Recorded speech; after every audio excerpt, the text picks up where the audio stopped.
Assalamualaikum warahmatullahi wabarakatuh. Halo teman-teman semuanya.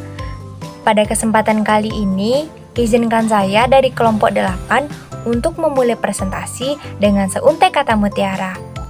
Seperti hati yang tersentuh pada saat pertama bersuah, semoga setiap ide yang kami sampaikan bisa mengena. Tak hanya sekedar menjelajah data, tetapi juga memberi makna. Karena seperti cinta, ilmu yang disampaikan dengan hati akan lebih mudah terasa.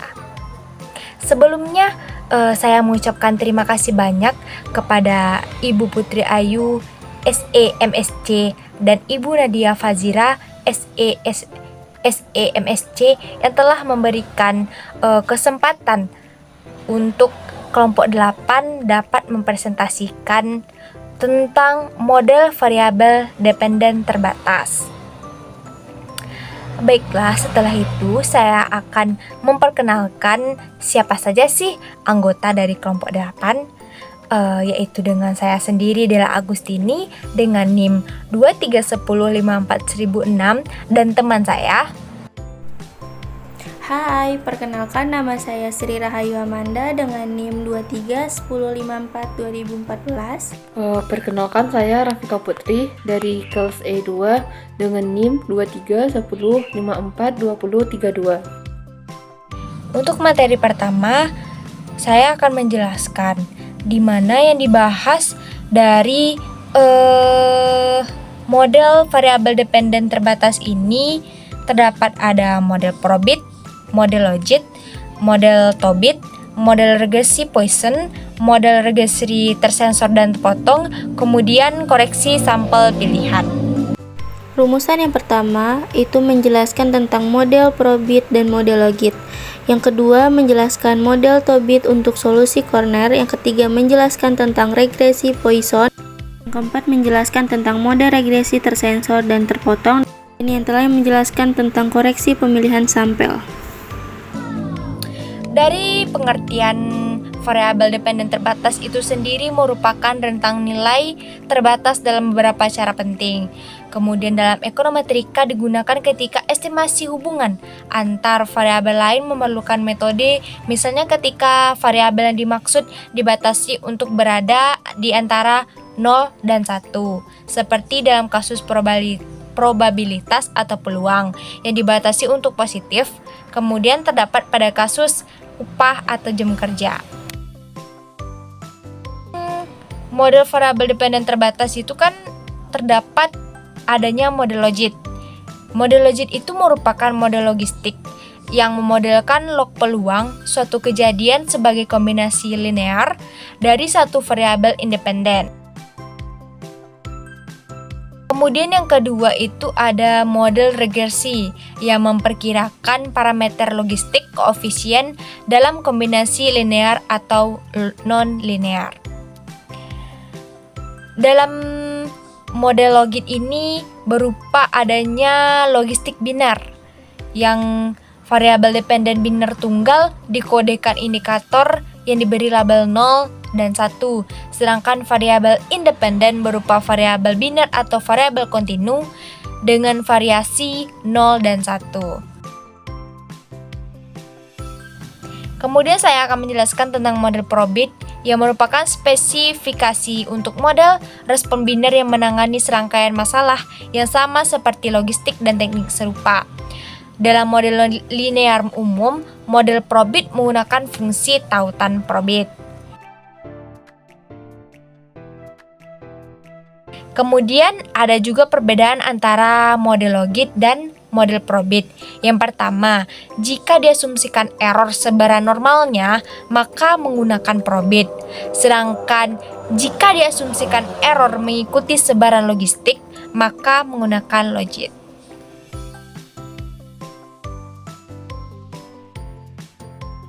Nah, selanjutnya itu materi mengenai model Probit atau Logit, di mana model tersebut itu memiliki beberapa tipe. Yang pertama itu tipenya model Probit atau Logit biner. Nah, model tersebut ini variabel responnya itu memiliki dua kategori. Yang kedua itu model probit atau logit multinominal, di mana variabel responnya itu lebih dari dua kategori. Dan yang terakhir itu perbedaan probit dan logit dapat kita lihat itu pada penggunaan ODDS rasio, sebagaimana nilainya bisa diinterpretasikan untuk model logit tersebut. Di mana pengertian ODDS rasio tersebut itu yaitu perbandingan antara peluang kejadian suatu peristiwa dengan peluang tidak terjadinya peristiwa tersebut. Misalnya, jika peluang seseorang untuk berhasil yaitu 3:1, maka ODDS rasionya itu 3.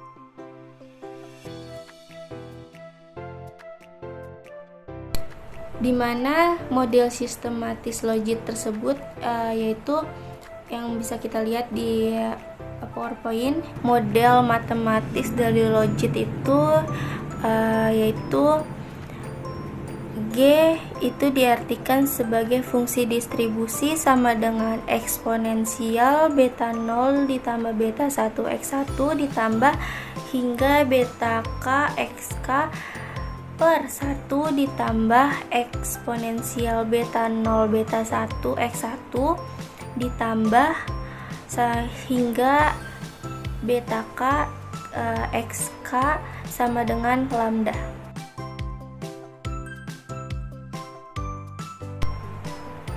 Nah, model matematis dari probit tersebut yaitu fungsi distribusi sama dengan integral fungsi kepadatan probabilitas dikali pi. Materi selanjutnya itu mengenai model Tobit untuk solusi Cornet, di mana dalam statistik model Tobit tersebut adalah salah satu dari kelas model regresi di mana rentang variabel dependen yang diamatinya itu disensor dengan cara tertentu. Istilah ini tuh dicetuskan oleh Arthur Goldberger yang merujuk pada James Tobin yang mengembangkan model tersebut pada tahun 1958. Model tersebut ini bisa mengurangi masalah data yang digelembungkan nol untuk pengamatan pengeluaran rumah tangga untuk barang tahan lama. Karena model Tobin ini dapat dengan mudah diperluas untuk menangani sampel terpotong dan sampel lainnya yang dipilih secara tidak acak. Di mana model matematis model tersebut yaitu X aksen sama dengan beta 0 ditambah X beta ditambah U, U tak hingga X, di mana variabel X aksen memenuhi asumsi model linear klasik, khususnya variabel tersebut memiliki distribusi homoskedastik normal dengan kondisional linear. Persamaan Y ini menyirat bahwa variabel teramati yaitu Y sama dengan ketika Y aksen besar dari 0 tetapi Y 0 ketika Y kurang dari 0. Nah, selanjutnya saya akan membahas mengenai model Poisson. Nah, model ini digunakan ketika variabel respon atau dependen berupa data hitungan yang bersifat non-negatif, di mana model ini mengasumsikan bahwa variabel tersebut mengikuti distribusi Poisson. Nah, regresi Poisson ini menggunakan logaritma natural yang menghubungkan variabel n independen dengan lambda.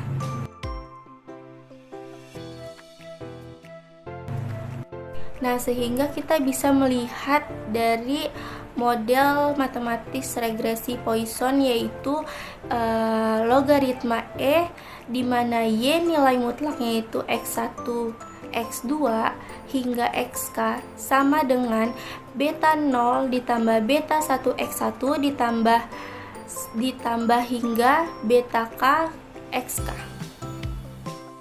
Selanjutnya itu modal regresi tersensor sama terpotong, yang dimana modal regresi tersensor itu adalah modal dimana variabel dependen disensor atas atau di bawah ambang batas tertentu. Model ini berbasis kemungkinan yang umum digunakan untuk mengakomodasi sampel tersensor pada model Tobit.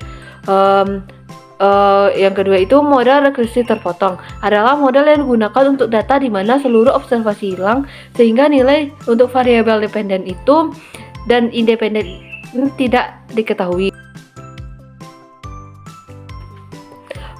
Rumus matematika model tersensor yaitu Y1 sama dengan beta 0 ditambah X1 beta ditambah UI. Di mana UI itu nilai mutlak terhadap CI. Yang artinya di mana Y mengamati jika nilainya kurang dari nilai penyesuaian dan asumsi U tidak tergantung pada nilai C. Selanjutnya model rekursi terpotong yang dimana rumus matematikanya yaitu Y sama dengan beta N ditambah X beta ditambah U, di mana U itu adalah nilai mutlak terhadap X, yang artinya serangkaian asumsi yang digunakan di mana U tidak harus independen dari X, tetapi juga terdistribusi secara normal. Berdasarkan persamaan di atas, kita tahu bahwa jika diberikan sampel acak dari populasi, OLS adalah produser estimasi yang paling efisien.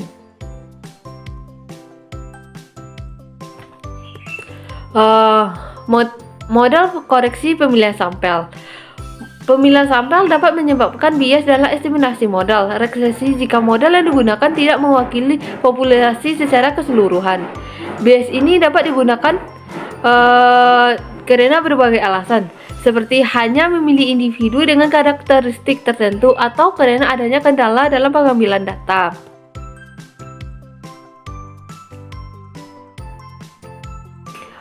Kapan OLS dalam sampel yang dipilih? OLS tetap konsisten jika pemilihan sampel tidak tergantung pada variabel independen dalam model, atau jika pemilihan sampel bersifat acak. Namun, jika pemilihan sampel tergantung pada variabel yang juga berhubungan dengan variabel dependen, maka OLS akan menghilangkan estimasi yang akan bias. Selanjutnya itu trend text dan sampel selection bias. Trend text sampel merupakan pemotong sampel yang sering terjadi hanya sebagian dari populasi yang diamati dan sebagian lainnya dihilangkan berdasarkan nilai variabel tertentu. Ini dapat menyebabkan bias dalam estimasi jika variabel yang digunakan untuk pemilihan terkait dengan variabel dalam model. Selanjutnya itu sampel selection bias terjadi ketika probabilitas suatu observasi masuk ke dalam sampel tergantung pada nilai variabel yang diamati. Ini sering terjadi dalam penelitian ekonomi, seperti analisis upah yang hanya untuk mengamati individu untuk bekerja. Metode koreksi. Salah satu metode umum yang untuk menangani bias pemilihan sampel adalah dengan menggunakan pendekatan Heckman correction yang melibatkan modal 2 tahap. Yang pertama, mengestimasikan modal dalam sampel dengan menggunakan regresi Tobit dan Logit.